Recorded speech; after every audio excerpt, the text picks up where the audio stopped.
یەکگرتووی ئیسلامی کوردستان لە ئامادەکاریدایە بۆ خۆنێکردنەوە و پێداچوونەوە بەیەڵە گشتیەکانی ئەو سیاسەتەی کە وەک هێزێکی ئیسلامی میانڕە و لارێمی کوردستاندا پەیڕەوی دەکات.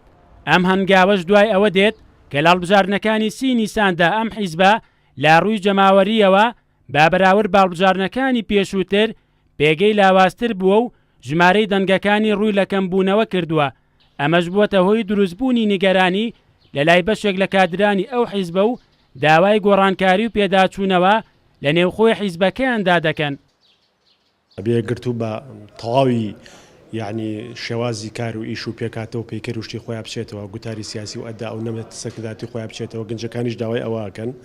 ئێستا لیژنەیەکی تایبەت پێکێنراوە قەرارە هەندێ ناوەندی زانستیش بەشداری لە کۆڵینەوەکان بکەن لەوەی کە بزانین لاوازیەکان و خەلەلەکان لەکوێیە.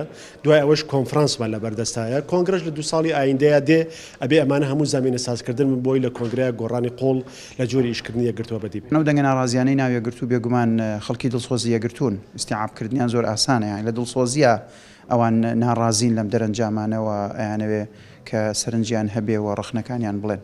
بەدڵنیایەوە ئەو سەرنج و ڕخنە و دڵگەرمی و دڵسۆزی ئەوان نەتوانێت یەکگرتوو بەرەو پێشەوە بەرێوە گڕوتین و خوێنی نوێی پێ ببەخشێت. یەکگرتوو پلانی هەیە بۆ ئەوەی کە بکۆڵێتەوە لە هەموو دەرەنجامەکان و بکۆڵێتەوە لە هەموو هۆکارەکانی ئەم حاڵەتەی کە ئێستا هەیە و بەدڵنیاییشەوە پلانی باشی ئەبێ بۆ ئەوەی کە لە ئایندا دڵی جەماوەری خۆشی و خەڵکی کوردستانیش بەوە خۆش بکات کە ببێتە هێزێکی سیاسی کارە. یەکگرتووی ئیسلامی بەر لە دروستبوونی بزوتنەوەی گۆڕان تەنها هێزی ئۆپۆزیسیۆن و حیزبی سێمی سەر گۆڕەپانی سیاسی هەرێمی کوردستان بوو.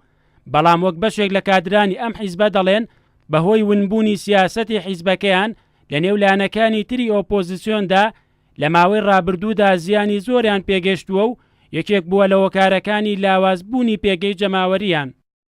و ئێستش شکستێکی وامان نەخواردووە تاوەکو بە جۆرێک لە جۆرەکان ئەو نائومێدیە کە خەڵک باسی لێوەکە ڕووی لە ئێمە کردبێ زۆر بەعکسەوە ئێمە بە گەشتبینیەوە ئەڕوانینە داهاتی خۆمان و پێشمان وایە زۆر بە ئاسانی کۆمەڵک لەو کەم کورتیانی کە ئامانە ئەتوانین چارەسەری بکەین و پێگەی حیزبی و جەماوەری خۆمان بە جۆرێک لە جۆرەکان بەهێزتر بکەین بیگەینینە ئاستێک کە لە غەیری تەوەقوع بێت. سەرباری بوونی چەندین دەنگی ناڕازی و هەروەها داواکردن بۆ هێنانە پێشەوەی کادرە بە ئەزموون و گەنجەکانی نێو حیزبەکەیان یەکگرتووی ئیسلامی کوردستان لە دوایین هەنگاویدا زۆرترین کاندیدی لە نێو ئەندامانی سەرکردایەتی و لێپرسراوانی باڵای حیزبەکەیان بۆ پۆستەکانی کابینەی نوێی حکومەتی هەرێمی کوردستان دەستنیشان کردووە. کەمبوونەوەی دەنگەکانی یەکگرتوو نیگەرانی بەشێک لە کادرانی ئەو حیزبەی بە دوای خۆی داهێناوە.